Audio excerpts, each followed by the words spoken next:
several tigers. We have two species. We have Malayan tigers and Sumatran tigers. Since I see them every day, I can tell when something's off, since it is like your kids. You know when something's off, they're not feeling well, something's bothering them. And Seattle is very much a tiger. He's very serious, and he will let you know when you have invaded his space and he's not feeling it that day. SSP stands for Species Survival Plan.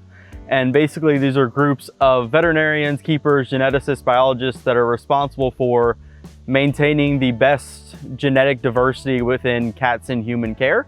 So he's going there with a recommendation to reproduce with one of their cats. Okay, how do we get a tiger to Honolulu?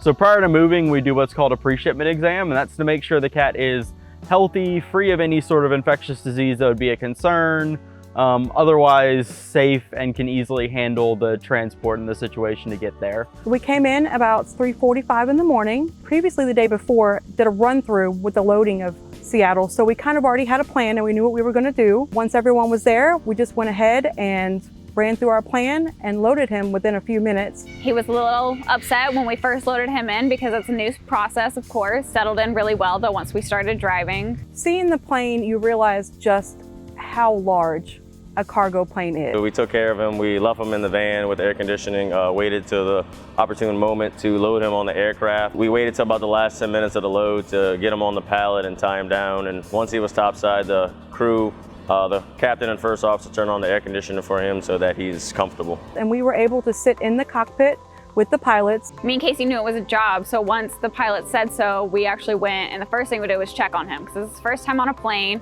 And we actually had our own little seating area. There was a mat that you could sleep on the floor. It was a really nice setup for that flight. And we actually arrived at sunset, so we were facing the sun up until the whole point, and then we make a turn, and the runway's right on the water. It was gorgeous. The team from Honolulu Zoo was there to greet us. It took them a few minutes to get him off. And then by the time we were headed to the zoo, it was already dark. And Juliana was able to open the crate for him to shift into his new exhibit. So it went really, really well. I'm proud of the whole team. Obviously, he's an ambassador for his species for animals all over the world. So from that standpoint, we'll miss having him as an ambassador here. But hopefully we'll have somebody in here as a replacement here shortly.